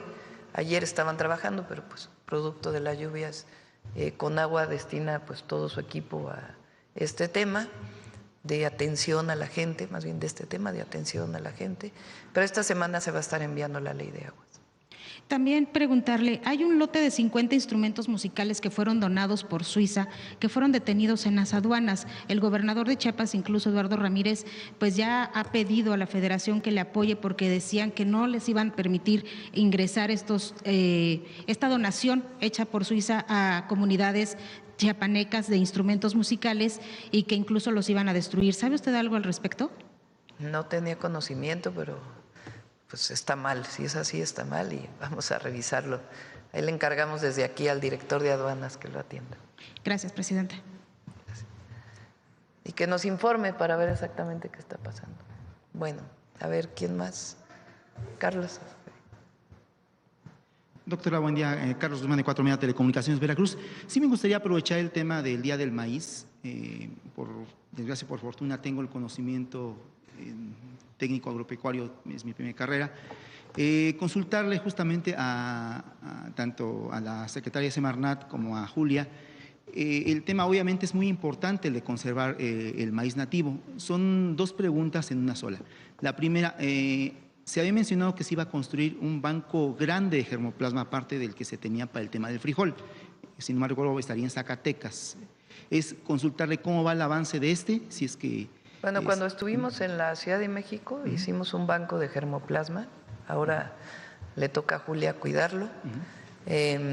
Y este programa que ya muy pronto vamos a presentar, que tiene que ver con conservación del maíz y bienestar, apoyo a los pequeños productores, apoyos adicionales a los pequeños productores, tiene que ver también con fortalecer un banco de germoplasma. Conavio tiene un banco de germoplasma de maíz. En la ciudad se hizo un banco de germoplasma y la idea es fortalecerlo. ¿Qué quiere decir un banco de germoplasma? Cada uno de estos maíces pues tiene una genética distinta. Bueno, hay una parte muy grande que es igual y hay una parte que tiene una variedad. Entonces, cada uno de estos pues tiene una diversidad que es necesario conservar. Entonces, todas las variedades de maíz que existen en México, pues necesitamos tener un banco que guarde ese maíz, esos granos de maíz, ese germoplasma, de tal manera que no se pierdan. Entonces, Conavio tiene uno, la ciudad tiene otro, algunos estados tienen y ahora vamos a fortalecer con el programa que muy pronto vamos a presentar. Y en este mismo sentido, pues también los agricultores ocupan variedades de hibridaje, no transgénicos. Le menciono, por ejemplo, en el caso del elote, usted sabe que vivo en Milpalta, en Zapata Tocpan. Ahí regularmente hay tanto el cacahuacintle como el maíz, el H135 que nos llega de Morelos, que es un poco más grande y el grano es más grande y obviamente comercialmente se vende mejor. Es consultarles si… Aparte del tema del germoplasma, ¿se contempla el mantener o qué se va a hacer con la política de hibridaje que se tuvo en los 70s, 80s con la famosa Revolución Verde? Bueno, hay mucho maíz híbrido. Por ejemplo, prácticamente todo Sinaloa siembra maíz híbrido ya. Por eso la mayor parte de los maíces originarios se siembra en el centro y sur-sureste del país. Ahí donde hay híbrido, pues hay que seguir apoyando. Es muy difícil quitar ese maíz híbrido que hoy existe en muchas partes de México. Lo importante es seguir conservando este maíz. El híbrido no necesariamente, o más bien no es transgénico. El transgénico es distinto. No sé si quieran comentar algo. Julia. Es muy importante entender, y creo que como experto, usted sabe que el transgénico en realidad es cuando traes un gene de una especie distinta, ni siquiera es otro maíz, no, puede ser de una mosca o de de una soya, eso es transgénico, o sea, meterle un gene de otra especie. En tanto que los híbridos son entre maíces de distintas variedades. Entonces, en realidad los híbridos tienen sus características, como dice muy bien la señora presidenta, en el norte hay mucho más hibridación. Lo que tenemos que lograr es la conservación de los maíces nativos y que en todo caso este intercambio de semillas que hacen los campesinos es una forma de hibridación también, pero se hace con maíces nativos y eso va generando una diversidad adicional, pero a partir de del material genético. La verdad es que el maíz transgénico, si se llegara a sembrar en México, lo que hace es erosionar, como es mucho más resistente, potente, etcétera, entonces va desplazando a las especies nativas. Por eso hay que prohibir definitivamente la siembra del maíz transgénico en México. Y eso es lo que estamos intentando y eso es lo que el plan va a generar. Por eso Sembrando Vida es muy importante, porque Sembrando Vida además monitorea que no se esté sembrando maíz transgénico en México. Pero los híbridos, sí, no creo que haya problema, sobre todo en el norte donde se ha dado más estas características. Entonces, los agricultores podrían estar tranquilos, secretaria, de que se va a mantener estas variedades que finalmente son buenas porque se adaptan a diversas circunstancias, suelos áridos, suelos extremadamente húmedos, cosa que a lo mejor al maíz nativo le cuesta un poco todavía por las mezclas que se hacen. No necesariamente, yo diría que el maíz más resistente es el maíz blanco. Es el que dura más, el que tiene la mayor resistencia. Pero cuando las lluvias no son buenas, entonces se usa el maíz morado. O bien se usa el maíz amarillo, que también tenemos en México. Lo que pasa es que se ha confundido con el transgénico, pero también maíz amarillo hay en México. Entonces, todas estas variedades tienen la característica de sembrarse, de que el campesino sabe cómo va a venir el ciclo agrícola y a lo mejor siembra varios, precisamente para garantizar que tengan cosecha. Porque si sembraran un monocultivo, pues entonces no garantizan. Aunque siembren todo de maíz amarillo, ¿qué tal si las lluvias no favorecen? Entonces siembran maíz amarillo, pero con morado, pero con rojo, o sea, con diferentes variedades para asegurar que tengan una cosecha. Y la hibridación, justamente creo que en el Plan de Maíz México que la presidenta está promoviendo y el Banco de Germoplasma, también se quiere potenciar la investigación científica de los maíces nativos, para potenciarlos, para ver cómo podemos realmente desarrollarlos más. Por lo menos eso es lo que yo entiendo. Julia.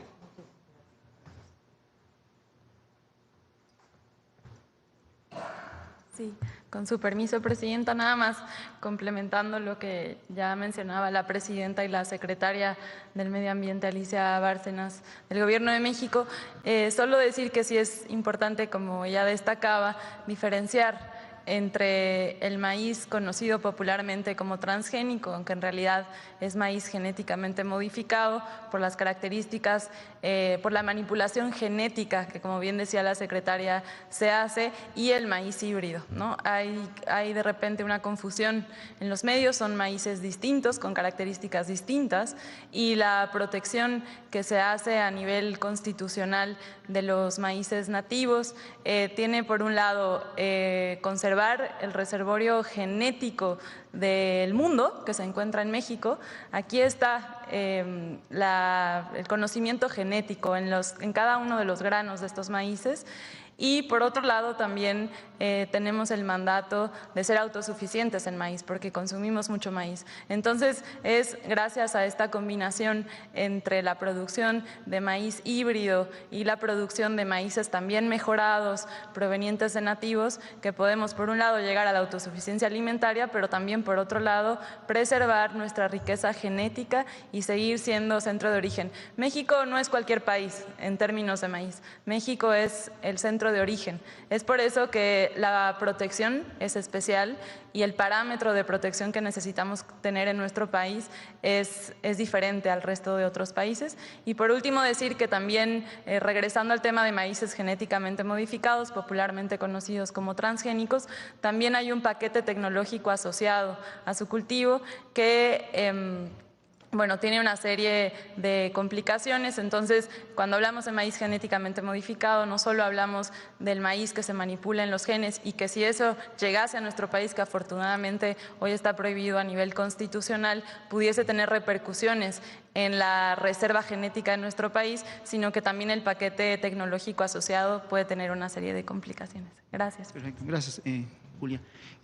Segundo tema, pues aprovechar también el tema de lo de Conagua, doctora. Es importante ese tema de la inundación que ha sucedido en el oriente del Valle de México.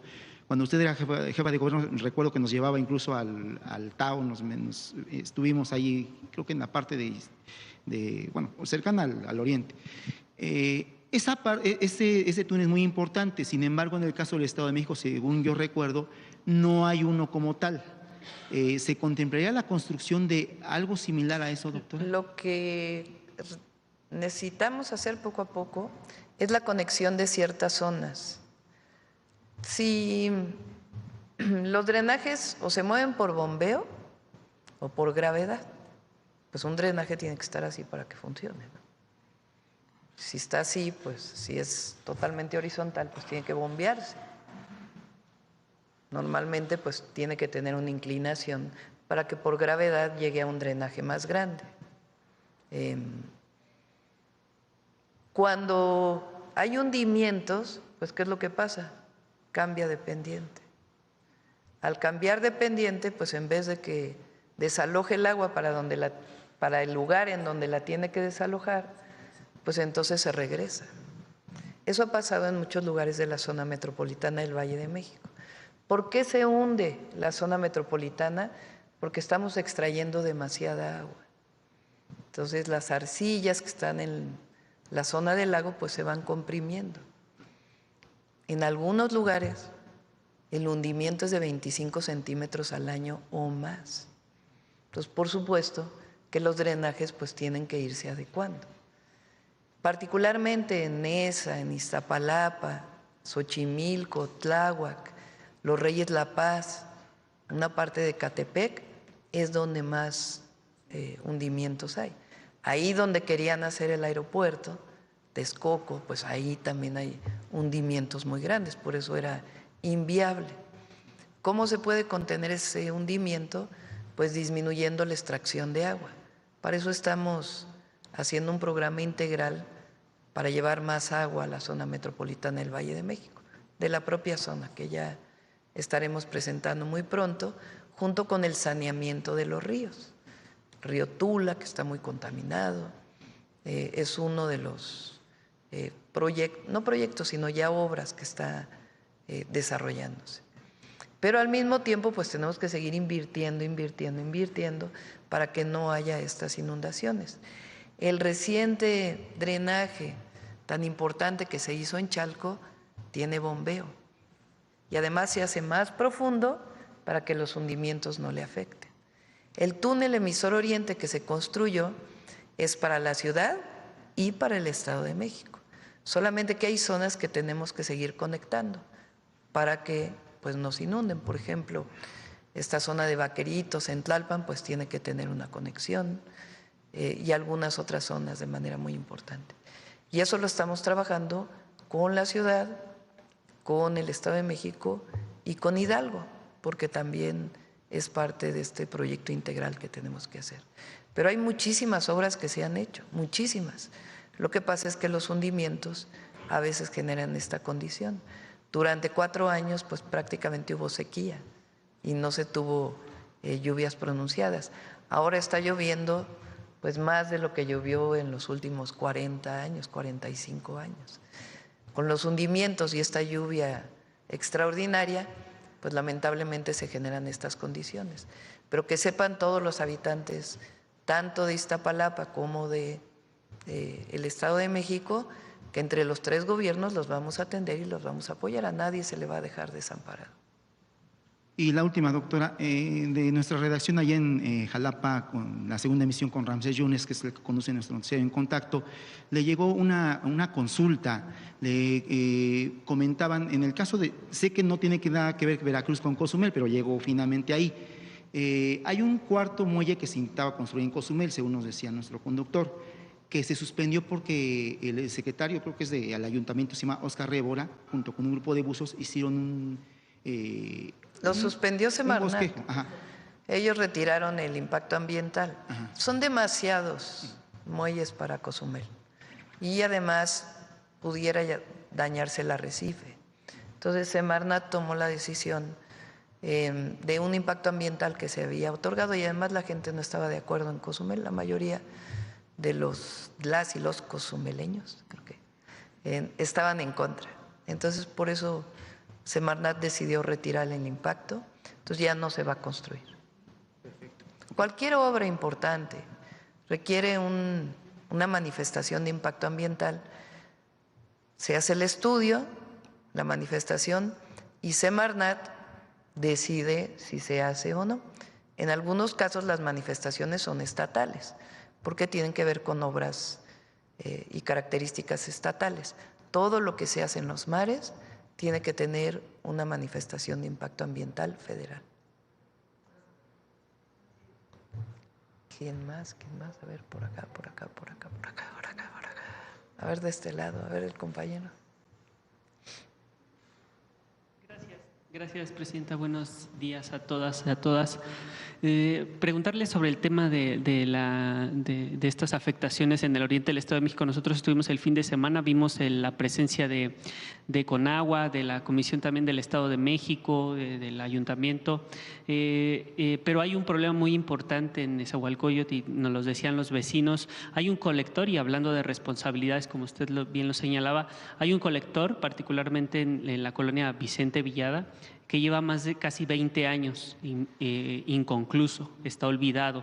Incluso durante sus inicios de su construcción con los gobiernos anteriores, dañó algunas viviendas colindantes con esas casas. Los vecinos nos decían que requerían el apoyo para que pues, esta situación se solucionara, y lo que nos decían también las autoridades es que falta pues, revisarlo, una vez más revisarlo, para ver si todavía se puede reactivar esta obra, y también pues la falta de recursos, ¿no? Porque evidentemente es una obra pues bastante complicada. Preguntarle plantearle esta petición de los vecinos para que usted la conociera, tuviera el conocimiento y de alguna manera recibir alguna respuesta de estos vecinos que nos planteaban esta situación de este colector pues bastante ya olvidado, que les repito, casi 20 años inconcluso en la colonia Vicente Villada. Por lo pronto estamos atendiendo la emergencia, y una vez que atendamos la emergencia, normalmente llueve y al siguiente día ya no hay inundación, porque empieza poco a poco a desalojarse el agua. Hay una zona en esa que todavía sigue con un tirante de agua muy importante, que son las colonias que mencionó Efraín, que no tienen, digamos, posibilidad de, con la cantidad de agua que cayó, poder desalojar esta agua. Entonces, lo que tenemos que hacer pues, es un estudio integral y de inmediato, terminando la emergencia, iniciar con la construcción de lo que se necesite. No conozco si es la terminación de este colector o alguna otra obra importante, pero sí se necesita bombear para poder desalojar el agua en estas colonias. No me presenté, perdón, Manuel López del Medio Digital Infopolitano del Estado de México, y también de este tema nos platicaban de una situación bastante preocupante que era el retiro de la basura. Ayer tan solo se retiraron, nos decían, 5 toneladas en aproximadamente 8 horas, ¿no? Era una situación constante de estar sacando basura, y nos planteaban justamente pues este problema bastante grave que se genera en la zona oriente y en general en el Valle de México. Incluso nosotros recordábamos un esfuerzo importante que apenas hizo la gobernadora Delfina Gómez, hizo junto con la presidenta de Catepec, hay un programa, un récord Guinness para retirar la basura y pues concientizar a la gente, ¿no? Justamente de esta situación. Preguntarle si estos ejercicios, este tipo de ejercicios, valdría la pena replicarlos en el Valle de México. Vale mucho la pena. Estuvo ahí también Julia en ese ejercicio. Y sí es muy importante porque tirar la basura en la calle es gravísimo. Parece algo menor y que nada más afecta visualmente, pero no.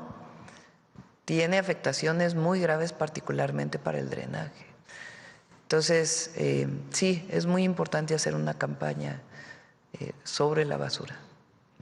Finalmente, Presidenta, hemos visto también que ya han iniciado pruebas operativas, me parece que en el tren insurgente, en observatorio. Sí. Si estoy bien. Si nos pudiera platicar un poquito si avanza conforme a lo planeado y si estaría disponible a final de año. Sí, ya está en pruebas, ya corrió el tren hasta observatorio, de Toluca hasta observatorio, se siguen haciendo pruebas. Son alrededor de un mes, por lo menos, de pruebas. Son pruebas electromecánicas, pruebas de funcionamiento, todas las revisiones que se tienen que hacer antes de ponerlo en marcha. La última reunión que tuve está entre finales de este año, los últimos días de diciembre y enero del próximo año. Pero ya la obra civil prácticamente terminó y ya están en las pruebas. Gracias, presidente. Finalmente, después de no sé cuántos años, el tren México-Toluca. Sí. Bueno, desde creo que el 14, ¿no? Que inició, 11 años. Muy motivadora, muchísima gente en todos los estados de la República. Y lo que hacemos pues es dar el informe de programas de bienestar, principalmente programas de bienestar y obras de infraestructura, tanto de agua potable, drenaje, movilidad, carreteras, etcétera, que estamos haciendo en cada entidad de la República. Sí ha sido una experiencia muy emotiva, la verdad, y agradecerle a todos los que han estado asistiendo. Cerca de 500,000 de personas han asistido a los informes. También, presidenta, preguntarle acerca... Es inédito porque es la primera vez que un presidente, en este caso presidenta, hace su informe en cada estado. Normalmente pues se da en la Ciudad de México y ahí se cierra el informe el 1 de septiembre. Y ahora pues en un mes recorrimos ya 30 estados de la República. Gracias, presidenta. Otra es acerca del reporte que hace el INEGI referente a las exportaciones de México a Estados Unidos en el mes de agosto. Señala que hubo un aumento de 7.4%. Referente a esto, presidenta, pues preguntarle que si cree que dentro de este nuevo modelo impuesto por el presidente de los Estados Unidos, mantiene México una ventaja arancelaria, pues. Pues en todo lo que no tiene que ver con autos, y que por cierto ahora publicó el presidente Trump que va a haber aranceles para vehículos pesados, que estamos ya pues en pláticas, esperando que haya una consideración para México, porque si no tendría incluso problemas en Estados Unidos. Todo lo que no tiene que ver con vehículos terminados y acero ha aumentado las exportaciones, porque lo que no tiene que ver con eso, cobre también, pues tiene arancel cero por el tratado comercial. Entonces, sigue siendo muy importante la relación comercial con Estados Unidos y una ventaja competitiva muy grande en México. Muchas gracias, presidenta. Por último, nada más preguntarle acerca del reporte de una caravana migrante que se contempla salir de la frontera sur hacia la Ciudad de México y, bueno, continuar hacia el norte. ¿Sí tiene algún reporte? Se da seguimiento cuando se juntan personas que vienen principalmente de otros países para querer llegar a Estados Unidos.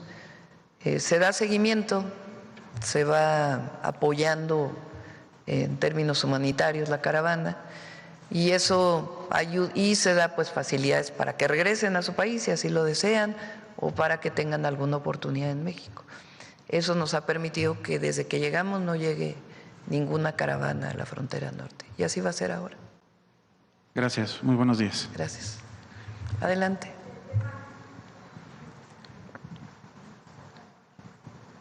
Gracias, presidenta. Buenos días. Preguntarle, en el tema de este acuerdo de emisión cortafuegos que se acaba de acordar con el gobierno de Estados Unidos, entiendo que también se intensificará la colaboración bilateral para el tema del contrabando y robo de combustible. Si es así, si nos puede detallar qué tipo de acciones bilaterales pueden, o qué tipo de colaboración, cómo se puede intensificar este combate. Sobre todo es información.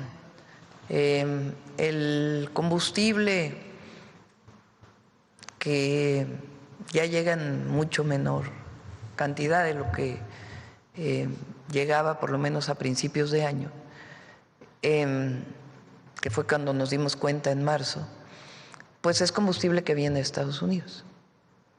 El propio Estados Unidos planteó que había petróleo crudo que venía de México, que se refinaba en Estados Unidos y luego entraba a México sin pagar impuestos y de manera ilegal. Esta parte del petróleo crudo y eso todavía no tenemos ningún dato concreto de que así sea. Pero nos interesa mucho a nosotros la información, porque ellos tienen controles en las aduanas de Estados Unidos hacia México y nosotros controles de México hacia Estados Unidos y cuando entran a México, particularmente de combustibles. Entonces, si hay más información, incluso en términos reales, qué está llegando desde Estados Unidos, qué barco salió de Estados Unidos o por tierra, ferrocarril o pipas de combustible, la información de ellos, de sus aduanas, antes de llegar a México, si ellos tienen información de que sale de su aduana gasolina y aquí se quiere pasar por algo que no es gasolina, pues de inmediato tenemos la información. Entonces esto es muy importante y al mismo tiempo todas las investigaciones delictivas, es decir, qué grupos en Estados Unidos pues están involucrados en esta entrada de combustible ilegal a nuestro país, porque es cierto que en México pues se encontró y todavía siguen las investigaciones, pues un grupo de personas que se dedicaba a esto, pero también en Estados Unidos hay, porque se requiere también la coparticipación de personas en Estados Unidos. Algunos de ellos han salido en los medios. Entonces, esta información conjunta pues es muy importante para parar cualquier tráfico ilegal de combustibles. En este mismo tema, Presidenta, en días recientes, el general en retiro, Eduardo Traois, que fue el encargado de la seguridad de Pemex durante el sexenio de Peña Nieto, comentó que él desde el 2018 informó a la secretaria de Energía, Rocío Nale, sobre este tema del contrabando ilícito y los problemas portuarios. Yo le quiero preguntar si la hoy gobernadora de Veracruz está contribuyendo en estas indagatorias, en el combate a este delito, y si ella es investigada por este tema. Ella no es investigada, ella hizo algo muy importante siendo secretaria de Energía. Ella disminuyó de manera muy importante los permisos de importación. Durante muchos años, hasta la reforma del 2013, la reforma energética del 2013, el único que podía importar combustibles era Pemex, el único. No había ningún otro privado que pudiera importar combustibles. A partir de la reforma del 2013, se abre la posibilidad de que privados importen combustible. Durante el periodo de Peña Nieto se abrieron los permisos de importación de manera indiscriminada, muchísimos. No tengo ahora el dato. Rocío lo que hizo desde Secretaría de Energía fue disminuir de manera muy importante los permisos de importación y tener control sobre esas importaciones. Entonces, eso de manera muy importante. Y además, en el caso de Pemex, pues tener mucho mayor control sobre la importación de combustibles. Nosotros, porque es importante, nosotros iniciamos la investigación a partir de que ocurrió en marzo. ¿Qué ocurrió previamente? Pues en todo caso es parte de la investigación, pero nosotros actuamos por lo que estaba ocurriendo en marzo de este año. Entonces Rocío hizo un trabajo muy importante en Secretaría de Energía y si las autoridades piensan que puede contribuir con alguna información en su periodo como Secretaría de Energía, pues estoy segura que estaría en condiciones de informarla, pero ella por ningún motivo está bajo investigación. Presidente, en otro tema quisiera preguntarle, luego de las revelaciones sobre este asunto de presuntas irregularidades en las declaraciones fiscales del coordinador de Morena en el Senado, cuando usted planteó la posibilidad de que él explicara públicamente qué fue lo que ocurrió, así lo hizo y al hacerlo de alguna manera reveló abiertamente sus ingresos y también sus declaraciones. Ahí, con esas cifras, con acceso a esas cifras, se pudo hacer el cálculo y en realidad resulta que él habría pagado alrededor del 2% del ICR cuando la tasa es del 15%. Yo le quiero preguntar si el sistema de administración tributaria está investigando o va a investigar esta irregularidad en el caso del senador Adán Augusto. Pues él ya aclaró y si hay alguna irregularidad se informa.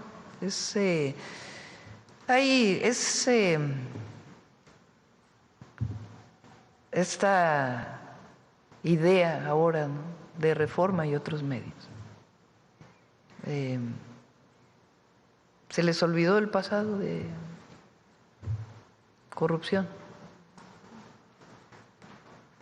Y entonces ahora es la visión de que, ay, es que en el periodo de López Obrador hubo corrupción. López Obrador. Bueno, no hubiera podido haber programas de bienestar si no hubiera acabado con gran parte de la corrupción del gobierno. Y ahora a nosotros nos toca pues seguir trabajando para erradicar cualquier acto de corrupción que se presente. Y el senador aclaró, y si tiene que aclarar más cosas, que las aclare. Entonces no hay ningún problema, y si hay alguna cosa, pues siempre el SAT investiga a cualquier persona. Pero pues que aclare a Adán Augusto. No hay ninguna investigación en torno a Adán Augusto hasta el momento. En las revelaciones iniciales de este caso, se dieron a conocer documentos que, por ser de carácter oficial, estarían protegidos por el secreto fiscal solamente con acceso del contribuyente o del SAT. Le quiero preguntar si estos documentos salieron de su administración. ¿Cuáles documentos? Los documentos que se presentaron inicialmente en la primera nota, que revelaban cuáles habían sido las declaraciones. Pues ustedes deben saber, ¿no? Pues ustedes lo publicaron. No fuimos nosotros, fue una televisora quien dio a conocer esos documentos. Ah, sí, fue Por eso quería preguntarle si sí. salieron de su administración. No. Nosotros no andamos filtrando documentos, eso se acabó desde el gobierno anterior. Acostumbraban los gobiernos del pasado a andar filtrando documentos para afectar a una u otra persona. Si nosotros tenemos alguna irregularidad detectada, se presenta en términos administrativos a la Secretaría Anticorrupción, y si hay algún asunto penal se presenta a la Fiscalía General de la República, como lo hizo la Marina en el caso de personal de Marina que se detectó que estaba involucrado en el contrabando de combustible. Si encontramos algo, se presenta en la Fiscalía. Pero nosotros no andamos filtrando documentos, pues eso, imagínense, es como una práctica que no va pues con nuestro gobierno. Nosotros decimos la verdad aquí, para eso tenemos mañaneras. No tenemos por qué andar filtrando nada. Entonces, ¿usted descartaría que se tratara de fuego amigo de su gobierno contra el senador? Por supuesto. A ver, ahí está. Si hay algo contra cualquier persona de Morena que se encuentre, que tenga pruebas, se procede. Así como se procede contra cualquier persona militante del PAN, del PRI, de cualquier partido político. Aquí no cubrimos a nadie. Y menos vamos a estar con insidias. Pues imagínense qué clase de gobernantes seríamos si estuviéramos con insidias hacia unos o hacia otros. No, nosotros decimos la verdad, ese es no mentir, no robar y no traicionar al pueblo, es nuestro mandato. Y así vamos a seguir trabajando. Si se encuentra algo contra alguien, pues se presenta la denuncia. Si no se encuentra, pues tampoco vamos a estar a lo que diga un medio, a lo que diga otro medio, a lo que diga la oposición. Si hay pruebas, nosotros mismos presentamos la denuncia. Si no hay pruebas, pues no. Y si la Fiscalía tiene pruebas, pues la Fiscalía avanza. Nunca vamos a decirle al fiscal, oiga, no haga esto, por favor, porque va a dañar a un partido político, a una persona. Pues no, no somos así. No somos iguales. Por más que quieran decirlo, no somos iguales. Bien. Presidente, en otro tema quisiera preguntarle, la semana pasada se aprehendió a un conjunto de personas que estarían en una especie de lugar de adiestramiento, presuntamente vinculadas a la Iglesia de la Luz del Mundo. Sin embargo, después fueron liberados con el argumento de que no se habría cumplido con todo el protocolo procesal durante su aprehensión. ¿Qué información tiene sobre este caso? Si es verdad que no habría orden de cateo, si se les puede reaprender, o qué reporte le presentó el Gabinete de Seguridad sobre eso. Sí, es un lugar en donde era un campo de entrenamiento. El gabinete puede dar más información después para no dar información que pueda afectar las investigaciones. Había armas reales y había, ¿cómo se llama? Cuando no son réplicas, había réplicas y estaban en entrenamiento. Quien hace la detención es la Fiscalía del Estado de Michoacán, pero los lleva a la Fiscalía General de la República, dado que había armas de uso exclusivo, armas de fuego. Lo que define la jueza es que no corresponde los horarios que se puso en la detención, ni había orden de cateo.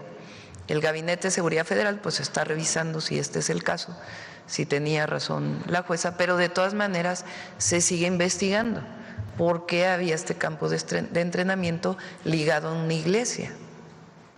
Es porque sigue habiendo este hecho, más allá de que a la hora de la detención pudiera haber habido problemas, errores en orden de cateo, que no tengo la certeza, lo tiene que definir la Fiscalía General de la República y la propia Fiscalía del Estado tiene que informar.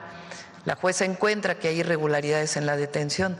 Lo que sí es cierto es que estaban pues en un lugar presuntamente de entrenamiento. Entonces las investigaciones siguen. ¿Han detectado algún otro campo de adiestramiento de este tipo vinculado a esta iglesia? No, es la primera vez que se encuentra y pues tienen que seguir las investigaciones pues para poder informar a todos, primero que se siga la investigación en términos penales e informar pues a la gente, incluso a los que pertenecen a esta iglesia o no pertenecen, pues qué es lo que estaba ocurriendo en este lugar.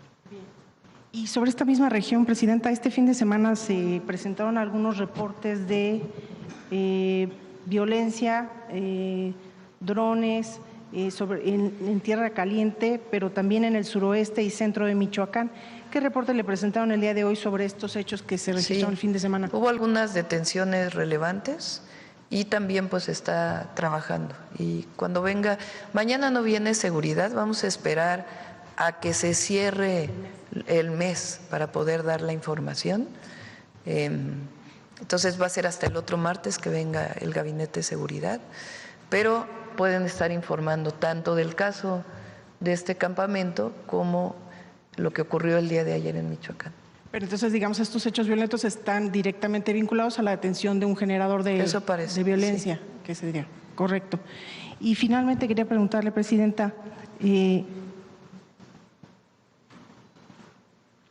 un juez federal de Nueva York ordenó a TV Azteca desistirse de las demandas que promovió en México en 2022 para evadir el pago de un bono de deuda que a estas alturas ya suma $580 millones. Se argumenta que en realidad cuando se realizaron los negocios por parte del empresario Ricardo Salinas Pliego, él o su empresa se comprometió a quedar bajo la jurisdicción de las Cortes en Nueva York. Sin embargo, ha utilizado estos recursos interpuestos en México para evitar los pagos. En este sentido, quisiera preguntarle qué se puede hacer sobre este caso y en particular ya se ha detectado que hay un juez en la Ciudad de México que ha favorecido reiteradamente a las empresas de este grupo. Sí, hay un juicio civil relacionado con hay un juez de lo civil en la Ciudad de México, en donde este grupo empresarial presenta, supongo que es este caso, durante la pandemia, que no puede, pues no está en condiciones de pagar, dada la situación de la pandemia. Entonces este juez no informa a las autoridades de los Estados Unidos y le da, digamos, la validez. Pues tendrá que revisar el Tribunal de la Ciudad de México cómo fue que se dio esta situación. ¿Qué es lo importante? ¿Por qué tenemos que ver nosotros? Es porque sobre este caso y algunos otros hay, ¿cómo se llama cuando hay disputas internacionales en economía? Arbitrajes, siempre se me olvida esta palabra. Arbitrajes internacionales relacionados con una queja que se puso relacionada con el tratado comercial. Entonces hay un arbitraje en donde están pidiendo que el Estado mexicano intervenga. Nosotros pues evidentemente, pues, si hay una deuda pues tiene que pagarse, ¿no? Igual que en el caso de México. Entonces por eso es relevante para nosotros, porque se está llevando a cabo este arbitraje internacional. Entonces el que se diga que pues tiene que pagar y que tiene que resolverse, pues es relevante en este caso y también para el arbitraje internacional. ¿Qué dice el gobierno de México? Pues en efecto, si hay una deuda, pues tiene que pagarse, ¿no? Y en todo caso los tribunales pues tienen que resolverlo en este sentido. Repito lo que dije el viernes, una persona moral o física, que tiene deudas con Hacienda, con el SAT, si decide pagarlo, tiene derecho a descuentos por multas, de acuerdo con lo que dice el Código Fiscal. Entonces, si se acercan a pagar, pues van a tener sus descuentos. Si no pagan, pues va a seguir el juicio. Y ya el juicio pues lleva otras conclusiones relevantes, ¿no? Pero en este caso pues tiene que ver con esto y para nosotros es importante por este arbitraje internacional que se está llevando a cabo. Y ya por último, Presidenta, una precisión sobre una pregunta que le hicieron hace unos minutos. En el tema de las notarías, comentaba usted que efectivamente tienen detectadas irregularidades que se están atendiendo. ¿De qué tipo? Bueno, ya se puede informar, hay algunos casos que tiene Consejería Jurídica de irregularidades de notarios que dieron escrituras que no correspondían. En el caso donde se encuentra, pues se presenta la denuncia, tanto administrativa como penal. Hay casos de este tipo y en todo caso pues tendría que revisarse si tiene que haber algún cambio en la ley. ¿Hay muchas notarías que han detectado ustedes con problemas? Bueno, yo recuerdo de la Ciudad de México que ahí detectamos varias y ahora que se han estado haciendo algunas investigaciones relacionadas con algunas quejas, por ejemplo, de las que recibo yo en los viajes, que la gente dice, escrituraron mi terreno de manera ilegal o hay un despojo de mi terreno y fue escriturado a otra persona. Ahí hay en algunos casos notarios de entidades de la República que están involucrados. En otro momento de sus sexenios se evaluaría sí, por la supuesto posibilidad de una podemos reforma. dar la información. Sí. Gracias, Presidenta. Bueno, ¿qué más? Del maíz. A ver, del maíz allá. Ya son 9:22, ya vamos a cerrar. Gracias, Presidenta. Muy buenos días a todas, a todos, a todos. Liliana Noble, Pulso Saludable. Quisiera preguntar, ¿qué tan importante y de cuánta es la extensión del suelo de conservación en el país? ¿Cómo podemos contribuir a cuidarlo? Y también me gustaría saber si este suelo de conservación, cuando alguien decide sembrar soya y es transgénica, contamina. Entonces habría que deshiervar, pero utilizar otros agroquímicos que no dañen el suelo de conservación. Y también me gustaría saber qué tan importantes son los polinizadores. Sé que la secretaria Alicia Bárcena tiene una investigación muy importante sobre las abejas y otros polinizadores. Me gustaría conocer al respecto. Gracias. Bueno, suelo de conservación solo se llama en la Ciudad de México. El suelo de conservación es la mitad del territorio de la Ciudad de México. Ahora pues son 58,000 hectáreas. ¿Sí es así? 80,000 hectáreas. 80,000 hectáreas.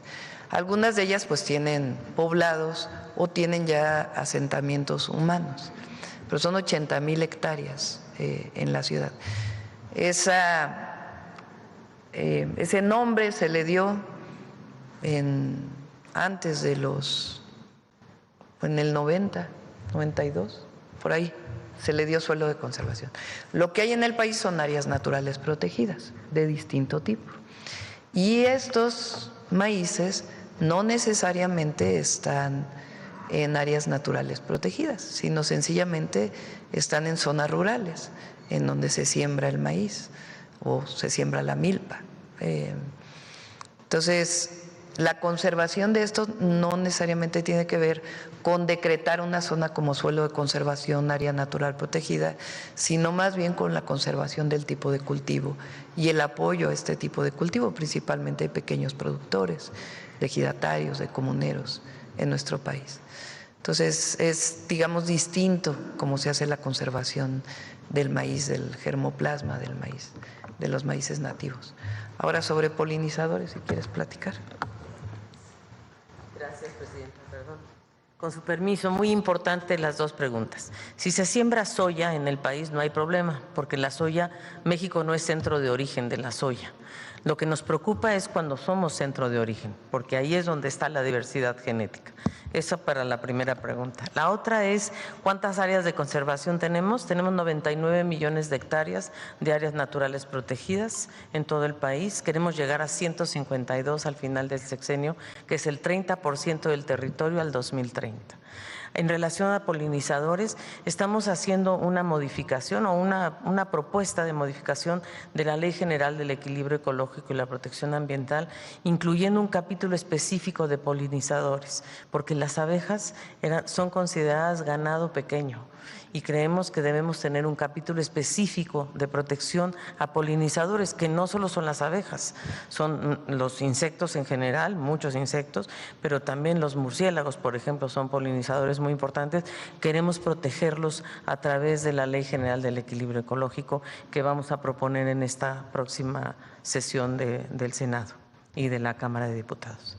Gracias, secretaria. En una conferencia de prensa donde estuvo en la Secretaría de Turismo con la secretaria Alejandra Fraustro, que también estuvo ahí presente la secretaria Julia Álvarez y Casa, nos explicaba la secretaria la importancia, también aquí con la jefa de gobierno, la importancia de todas las acciones que está realizando tanto el gobierno local como federal, bueno, a nivel nacional, para evitar la tala clandestina. ¿Eso qué tanto impacta al suelo de conservación y, por supuesto, a que estos maíces originarios se conserven y se preserven? Gracias.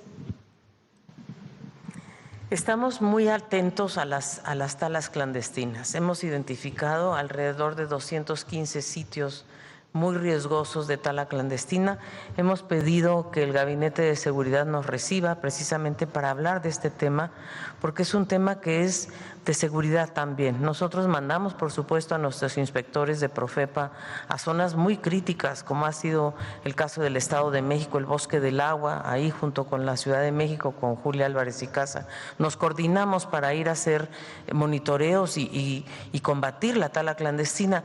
Una parte positiva de los aseguramientos que hemos logrado de tala clandestina es que la madera que logramos asegurar se la estamos dando a mujeres artesanas, y eso ha sido una maravilla para las mujeres, porque antes esa madera se aseguraba, se decomisaba y se dejaba en algunos sitios, se echaba a perder, y ahora se la estamos entregando a las artesanas mujeres, sobre todo en los diferentes lugares donde hemos detectado tala clandestina. Pero es un tema de seguridad y por eso, junto con el secretario de Seguridad, Omar García Harfuch, coordinamos acciones para ir en conjunto a combatir la tala ilegal.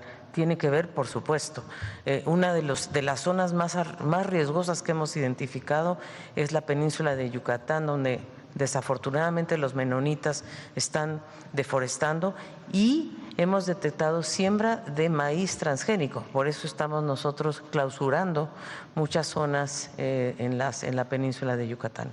Gracias, secretaria. Y finalmente, presidenta, Sencali sigue abierto. No sé si sea una buena oportunidad de que la gente vaya y conozca este lugar tan importante. Gracias. Sí, qué bueno que lo mencionas, en el bosque de Chapultepec, en el museo, muy cerca de Los Pinos. Está el Museo Sencali, que justamente habla del maíz. Bueno, vamos con humanismo mexicano el día de hoy.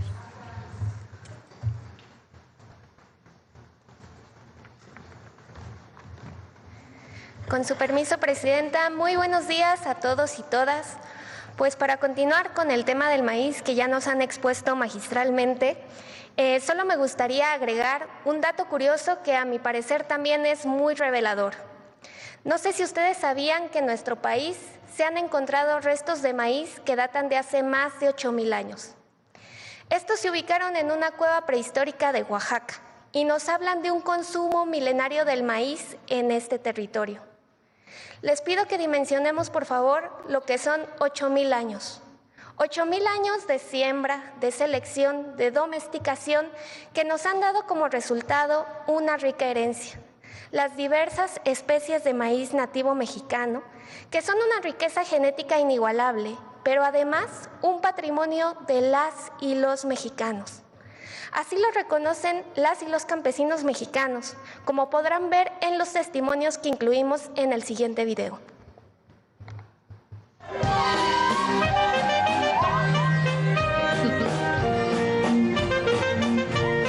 La reciente reforma constitucional que protege a los maíces nativos es un triunfo del pueblo mexicano. El maíz es una creación del pueblo. El maíz es la base de la cultura del pueblo. El maíz es un derecho del pueblo. Por eso, el pueblo de México y el mundo entero celebra que se haya elevado a rango constitucional la protección del maíz nativo de nuestro país. Este hecho histórico no habría sido posible sin la resistencia de los pueblos indígenas, sembradoras y campesinos que han preservado las semillas nativas para cuidar la diversidad de esta primera infinita gracia divina que es la planta del maíz. Tan poderosa fue esta creación que actualmente es el grano que más se produce en el mundo. El maíz es lo que nos da de comer, ¿no? Pues de eso podemos comer bastantes cosas. Pues de eso dependemos muchos mexicanos. O sea, y si nos llegan a quitar esa soberanía alimentaria que tenemos a algunos pueblos todavía, pues sí la vamos a pasar muy mal, porque nos van a imponer su semilla y nosotros vamos a dejar de sembrar la nuestra. Como tortilla del campo, tlacoyo del campo, todo del campo, porque sin el campesino, ¿qué haríamos? Yo sé, porque me acuerdo un tiempo que no hubo maíz, cómo sufríamos de hambre. Mi mamá se iba a vender porque pues ahora sí no había maíz, no había nada. ¿Qué voy a hacer?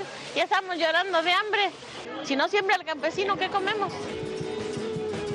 La nueva reforma constitucional reafirma la importancia del maíz como elemento de identidad nacional, alimento básico del pueblo de México y base de la existencia de los pueblos indígenas y afromexicanos. Somos país de origen de esta planta prodigiosa y por ello el territorio nacional debe quedar libre de modificaciones genéticas. Así se protege el maíz nativo y en constante diversificación gracias a la paciencia y resistencia de los pueblos indígenas y campesinos de México. Así como hay maíz resistente a la sequía, también el pueblo de México, cultivado por el propio maíz, se ha vuelto resistente a las amenazas. Para que no se pierda, porque mi abuelito así me decía antes, no pierdas el maíz, hija, no pierdas este maíz, porque si lo pierdes, ¿dónde lo vas a conseguir? Siémbralo, siémbralo. Y sí, porque pues es lo que nos da de comer. Este está libre de químicos, sin ningún, es todo natural. El maíz nativo es el que dio origen a la sociedad mexicana. Sin maíz, ahora decimos no hay país, pero si nos vamos más atrás, sin maíz no estaría México, no existiría el México que conocemos actualmente. Y como dijo el poeta Ac Abal, nuestro maíz morirá el día en que muera el sol. Sin maíz, la verdad es que no hay país. ¿Por qué? Porque sin el maíz no comemos. Nosotros, pues esa es la herencia que tenemos. No hay otro trabajo. Es el maíz, toda la vida. O sea, yo siento que el maíz me lo ha dado todo. Para mí el maíz, pues es mi vida también. El maíz no es solamente un producto, es toda una forma de vida. Para mí es sagrado el maíz. En lo personal, sin maíz no hay país. Feliz maíz, feliz país, feliz raíz, feliz lombriz.